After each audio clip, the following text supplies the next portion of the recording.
Allez, supporters et fans de l'OL, bonjour à toutes, bonjour à tous, bienvenue en ce lundi sur ma chaîne OL pour cette nouvelle vidéo. Bam, c'est l'heure du débrief. OL Lille, c'était hier soir pour la 13e journée de Ligue 1, on les recevait au Groupama Stadium. Regardez ce que j'ai concocté, le menu du jour, non Dieu. Les 3 points sur les bouches. On l'a plié, mais on n'a pas rompu. C'est par là que je vais commencer pour la première partie. Réajustement tactique qui a fait toute la différence hier de Lolo White pour la deuxième. Et enfin les notes, top, hop, flop, je les range. Arrêtez de m'emmerder, commencez pas s'il vous plaît. Première partie, on y va. Lyon outragé, Lyon brisé, mais Lyon libéré. Oh, les Français sont des veaux. Oh maman. Mais quelle fut dure cette victoire les gones, mais nous l'oubliez jamais l'adage. Plus dur est le combat, plus belle est la victoire. Donc on va arrêter de tortiller du fion d'emblée. J'annonce la couleur Kesako. Je vais transformer ton pif en nez rouge, arrêtez de m'emmerder. Je vous mets les stats du match en parallèle. C'est simple, il y a eu 2 mi-temps. La première, on s'est fait littéralement dessouder, il y a rien à dire. Parce que voilà, on a plié, mais le fil n'a pas rompu. La deuxième, les débats se sont beaucoup plus rééquilibrés suite à ce réajustement tactique de Lolo White. On y reviendra dans la deuxième partie. Mais je démarre la vidéo tout simplement. Déjà bravo aux supporters pour l'ambiance, c'était génial. Et ensuite, Lille.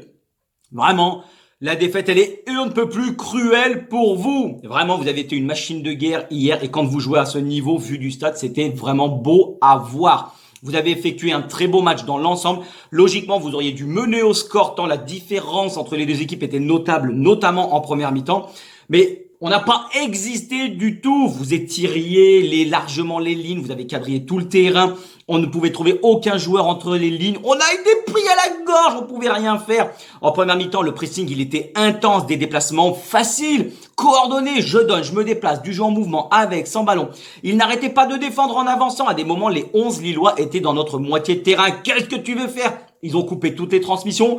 Nos centraux n'arrivaient pas à toucher les pistons. Et même quand ils étaient touchés, t'as Weah, Kabea, Gomez, l'offensif, qui montait au pressing. On n'avait aucune solution. Les ressorties de balles n'existaient pas. Je vous mets quelques photos entre le pressing et le positionnement de Lille pour bien comprendre. Bon, regardez, il y a Alex, qui ne fait que râler, qui s'occupe même plus du ballon. Non mais c'est fini, oui. Aucune solution. Autour du porteur du ballon, comme vous le voyez sur la photo, ça manque de présence, une désorganisée, c'est coupé en deux, voilà, on n'a pas pu trouver nos repères. Jojo David de l'autre côté, accompagné du numéro 10, parce que ça bougeait pas mal au niveau des lignes, ils accompagnaient le mouvement, ça montait au pressing avec toutes les lignes qui suivent derrière, il n'y a aucun espace qu'a créé la merguez, introuvable, toujours dos au jeu. Ils ne sont jamais arrivés à se retourner et marquer, donner le tempo du match, et c'est surtout qu'ils ont subi la loi du double pivot en face, André Gomez et Benjamin André. Je peux te dire que eux, ça déménage. Poussez-vous devant, bande de nazes, et tu touches surtout pas au gâteau qu'il y a dans le frigo, s'il te plaît. Non. Et allez, c'est parti. Ça n'arrêtait pas de geindre déjà hier soir sur les réseaux parce que j'ai un peu lu. Oh là là, ouais, c'était nul, c'est une victoire, machin, même si c'est nul dans le jeu, c'est un miracle, blablabla. Bah oui, bam, mais c'est pas des peintres en face. Pourquoi on a été autant bousculé et transparent une bonne partie du match? Pourquoi on n'y est pas arrivé? Ben répondez à ces moustières, messieurs. Moi, je vais vous donner un élément de réponse. Pas tout simplement parce qu'en face, l'adversaire a été tout simplement meilleur sur le match. C'est ainsi. Il y avait un plan de jeu parfaitement en place. Omar Da Fonseca, il avait tout misé. Il avait réussi son coup. On a été acculé. On a été obligé de ressortir, de reculer sans arrêt jusqu'à toucher Anto Lopez qui dégage à grand coup de chiche le ballon. Le trio offensif en face, il a fait son boulot vraiment, même le quatuor avec l'attaquant. C'était voilà, nous de notre côté, on était esselés, incapables de trouver Aouar perdu au milieu de la mêlée. En face, c'était du beurre les gones. On a été pris à la gorge parce qu'ils étaient meilleurs, je le répète.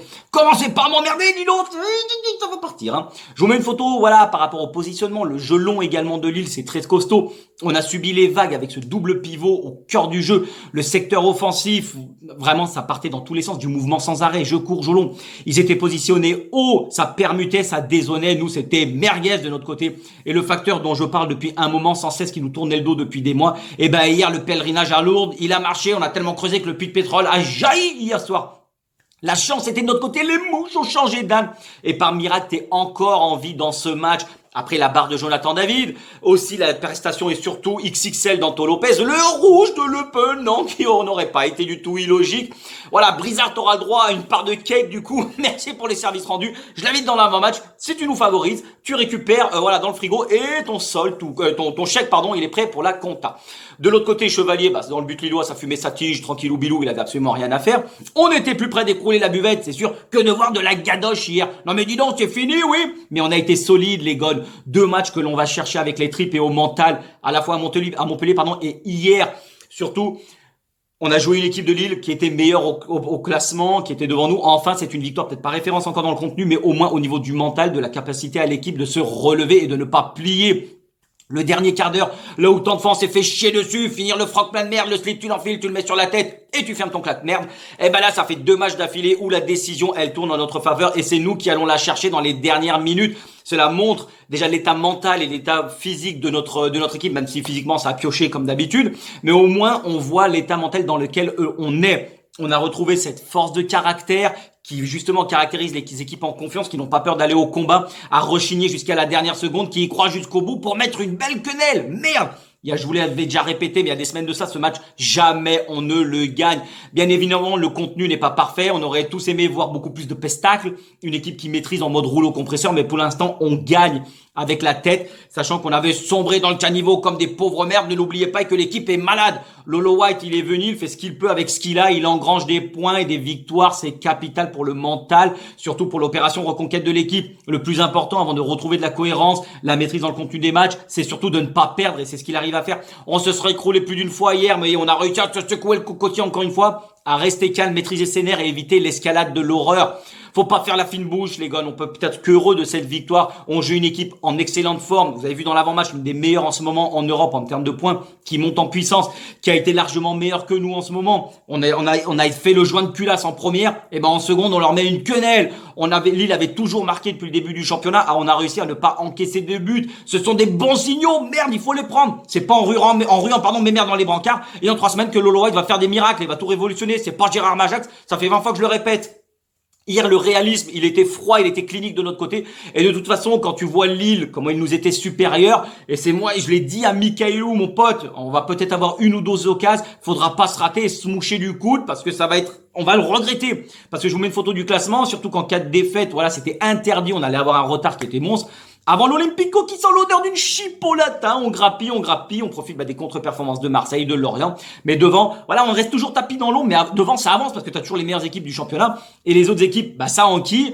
On est à 7 points du podium, c'est quand même rattrapable. Mais voilà, tu n'auras pas énormément de jokers et de droit à l'erreur parce que nous, on a tout utilisé sur cette première partie de saison. Pour la deuxième, justement, la deuxième partie. Bon, il y a eu du déchet, c'est sûr, les gars, on va pas se mentir. Énormément de déchets. Impossible d'aligner 3 passes tant le pressing lillois était coordonné sur toute la largeur ou dans nos ressorties de balles, on n'a pas pu vraiment écarter le jeu. Voilà, c'était pas bon. On peut même parler d'un braquage. Faut se dire les choses, les gars. C'est la vérité. Dieu sait que j'aurais pu finir excédé, messieurs, dames. Non, ça puait la merde en première mi-temps. Mais voilà, Lolo White, il a sorti sa carte. Oh ouais, oh Dieu bénisse, au-dessus c'est le soleil, son atout de sa manche. Oh là là, la quenelle qu'on met. Cette victoire, c'est la victoire du coach parce qu'il a su s'adapter, se rendre compte ce qui ne fonctionnait pas et ne pas attendre et continuer à subir. Il a provoqué cette béchamel de merde côté lillois. Au bout de 30 minutes, je l'ai dit à Mikaelou, la tactique ne va pas, on n'y arrive pas, les ballons ne ressortent pas correctement, on subit la loi de Lille au niveau du milieu de terrain. Il nous faut un mec de plus. Enlever un central parce que les relances ça va pas du tout, on n'arrive pas à toucher le milieu. Il faut rajouter au milieu et enlever derrière Kezako mi-temps. Bam, j'avoue j'ai eu un petit sourire en coin quand j'ai vu Lolo White opérer le changement à la mi-temps. On a la même sensibilité, bien entendu, ça c'est les grands. J'avais pas d'oreillette, je préfère vous le dire. Ton braquage, tu le réalises parce que ton entraîneur, il veut que les choses changent. C'est la pierre angulaire du revirement de situation. Tu sors un central pour ajouter un mec dans l'entrejeu. On passe en 4-4-2 à plat pour maîtriser les ressorties de balles et aider tes pistons qui étaient beaucoup trop esselés quand on les touchait à la ressortie de balle en première mi-temps. Aucune solution parce qu'il y avait pas assez de mouvement. C'était beaucoup trop long dans les déplacements. On était trop loin à chaque fois du porteur du ballon ou les décalages. Ils ont régné en maître, c'est pour ça. Ils mettaient un mec de plus à chaque fois devant nos latéraux, ça nous bloquait les couloirs, on n'avait pas de ressortie. Les transitions beaucoup trop longues, Dembouz et Alex esselés en première mi-temps, ils étaient carrément en jet lag les mecs. C'était pas le même fuseau horaire au niveau de l'attaque, faut le dire.